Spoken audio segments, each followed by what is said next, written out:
تخيل نفسك قاعد في امان الله، فجأة تفتح شاشة التلفزيون تلاقي قدامك مسلسل بيحفر في اعماق اظلم زوايا النفس البشرية. مسلسل لعبة جهنم اللي قلب الدنيا في مصر من دقيقة عرضه الاولى. مش مجرد دراما عادية، دي صدمة بصرية بتلعب على اعصابك. بس السؤال اللي بيطرح نفسه من الثانية الاولى، ازاي حبكة درامية بالشراسة دي طلعت مطابقة للواقع بالحرف؟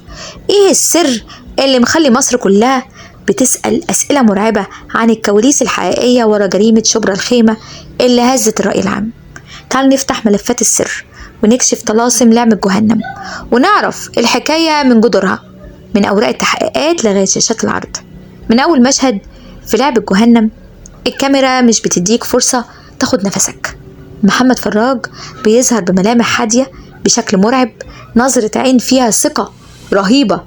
عمر رزيق بيمثل الصدمة والانهيار، كأن الكاميرا مصورة حقيقة مش تمثيل.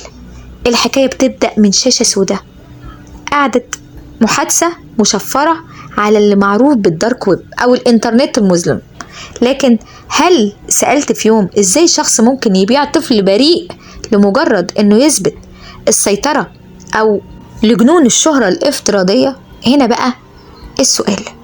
التحقيقات الرسمية وأمر الإحالة في الواقع مش مجرد سيناريو مكتوب، دي مستوحاة من وقائع جريمة شبرا الخيمة، بس اللي ارتكبها قاصر ومحرض دولي على غرف الدارك ويب.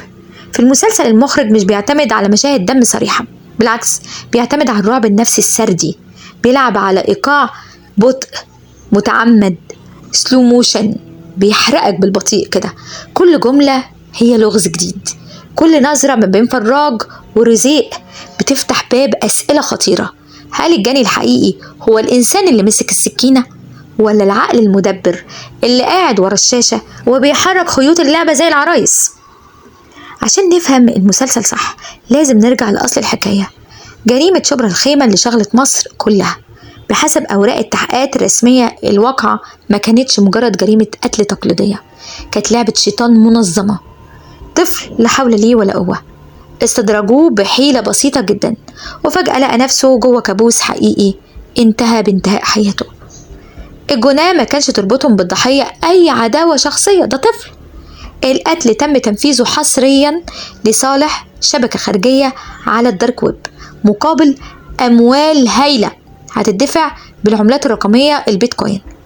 التحقيقات أثبتت أن المخطط الرئيسي هو كان شاب مراهق مدمن لأعمال العنف والتحكم النفسي، قدر يغسل دماغ شاب تاني أصغر منه عشان ينفذ الجريمة بحذافيرها، وكأنه بيعمل مهمة في لعبة فيديو.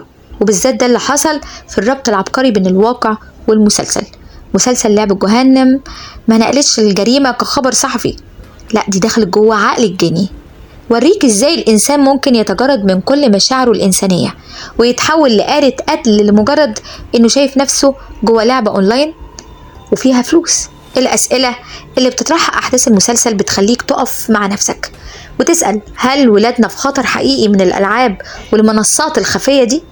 طب هو وصل لدرجة ايه؟ التوغل الشيطاني ده ممكن يوصل لعقول المراهقين ازاي؟ بصراحة الموضوع يرعب. لو هنتكلم عن التمثيل، احنا قدام مباراة ما بين عملاقين. محمد فراج بيثبت للمرة الألف انه ممثل فنان رهيب، بيعيش جوه الشخصية لدرجة انك تخاف منه، من هدوءه المريب، من نظراته، طريقة كلامه البطيئة، حساباته الدقيقة لكل حركة بتخلي المشاهد يحس انه قاعد جنب سايكوبات حقيقية مش ممثل. قدام ده في عمر رزيق بيلعب دور الضحية المحاصرة شبكة عنكبوتية معقدة، الدارك ويب. التفاعل بالاتنين بيخلق حالة من التوتر العصبي بتخلي عينك ما تعرفش ترمش عن الشاشة. ايه الشخصية اللي بيمثلها عمر رزيق تظهر دايما وهي بتسمع موسيقى كلاسيك هادية وقت تنفيذ أبشع المخططات. ايه السر ورا الابتسامة الباهتة اللي بتظهر على وشه قبل كل كارثة ب5 دقايق؟